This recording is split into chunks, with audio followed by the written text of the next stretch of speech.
ஒரு பெரிய நகரம். அந்த நகரத்துக்குள்ள வந்து யாராலுமே வந்து பைக்காலையும் உள்ள போக முடியாது, காராலையும் உள்ள போக முடியாது, எந்த ஒரு வெஹிக்கிளாலையும் உள்ள போக முடியாது. ஏன்னு கேட்டீங்கன்னா அதுக்குள்ள எந்த ஒரு சாலையுமே இல்லை. ஒரு இடத்துல இருந்து இன்னொரு இடத்துக்கு போனோம்னா படகு அப்படி இல்லைன்னா போட் மூலியமா தான் போக முடியும்.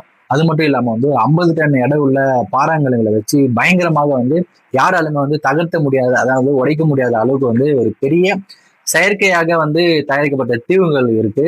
அதுவும் எத்தனை தீவு இருக்குதுன்னா 900க்கும் மேற்பட்ட தீவுகள் வந்து உருவாக்கியிருக்காங்க. ஹலோ ஃப்ரெண்ட்ஸ், நான் உங்கள் மரன்.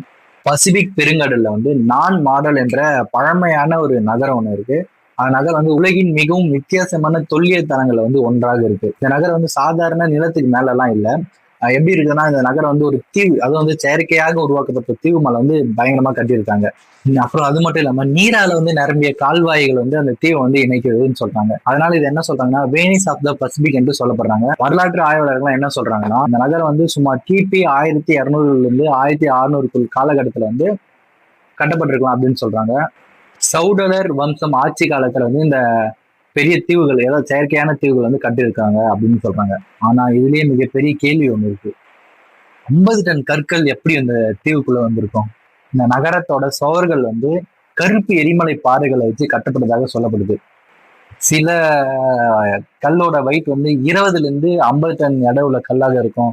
இதை வந்து எப்படி அந்த நகரத்துக்குள்ள அந்த தீவுல வந்து எத்தனை போட்டிருப்பாங்க, எப்படி அந்த சுவர் வச்சிருப்பாங்க, அவ்வளவு பெரிய பாறைகளை வந்து கடல் கடந்து எப்படி வந்து அந்த தீவுல வந்து உருவாக்கி இருப்பாங்கன்றது இன்னுமே ஒரு கேள்விக்குறியாவே இருக்கு. அதுக்கு இன்னைக்கு வரைக்கும் உறுதியான ஒரு பதிலுமே இல்லை. உள்ளூர்ல வந்து அதான் அந்த ஊருக்குள்ளேயே இருக்க ஒரு சில என்ன சொல்றாங்கன்னா 2 சகோதர சகோதரிகள் வந்து பயங்கரமா மந்திர சக்தி வந்து கத்து வச்சுருக்காங்க. அவங்க என்ன பண்றாங்கன்னா அந்த மந்திர சக்தியால அந்த பாறைங்களை தூக்கி கட்டப்பட்டாங்க அப்படின்னு சொல்றாங்க. ஆனா இது வந்துக்கான உறுதியான ஆதாரமும் எதுவுமே இல்லை. இது ஒரு கதை போல, அதான் ஒரு கதை அப்படின்னு மட்டும் தான் நம்பப்படுது. சயின்டிஸ்ட் இந்த ஆய்வாளர்கள் என்ன சொல்றாங்க, இந்த நகரம் வந்து பல தலைமுறைகளாக மெதுவாக கட்டப்பட்டிருக்கும். பொறுமையா கொஞ்சமா கட்டப்பட்டிருக்காங்க. அதான் வந்து இந்த நகரம் வந்து இவ்வளவு வந்து கட்டப்பட்டிருக்கு. 900க்கும் மேற்பட்ட நகரம் வந்து கட்டப்பட்டிருக்கு அப்படின்னு சொல்றாங்க. அது மட்டும் இல்லாம வந்து மரத்தால் செய்யப்பட்ட படகுகள், அப்புறம் வந்து அதிகமா வெயிட் தாங்குற மாதிரி படகும், அப்புறம் மனிதர்களோட உழைப்பும் கொண்டு இந்த பாறைகள் வந்து ஒரு இடத்துல இருந்து இன்னொரு இடத்துக்கு எதுவுமே கட்டப்பட்டிருக்கும் அப்படின்னு வந்து அவங்க வந்து ஒரு பேசிக்கா இப்படிதான் கட்டியிருப்பாங்க அப்படின்னு சொல்றாங்க. அதுக்குமே முழுமையான ஆதாரம் எதுவுமே இல்லை. ஒரு காலத்துல வந்து அரசர்களோட தலைநகரமாக இருந்த இந்த நகரம் வந்து ஏன் வந்து பொறுமையாக கைவிடப்பட்டது என்று யாருக்குமே தெரியல.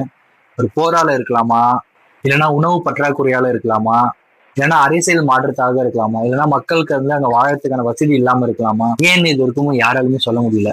இன்னைக்கு வரைக்குமே கடல்ல நடுவுல இருக்க இந்த நான் மாடல் தீ வந்து மனிதர்களின் சாதாரண திறமையோட சான்றாக இருக்கு. இந்த மாதிரி இன்ட்ரெஸ்டிங்கான விஷயத்தை பத்தி தெரிஞ்சதுன்னா மறக்காம சப்ஸ்கிரைப் பண்ணி ஃபாலோ பண்ணிக்கோங்க. இந்த கதையை பத்தி உங்களுக்கு எதனா தெரிஞ்சாலும் அதை ஷேர் பண்ணுங்க. பாய்.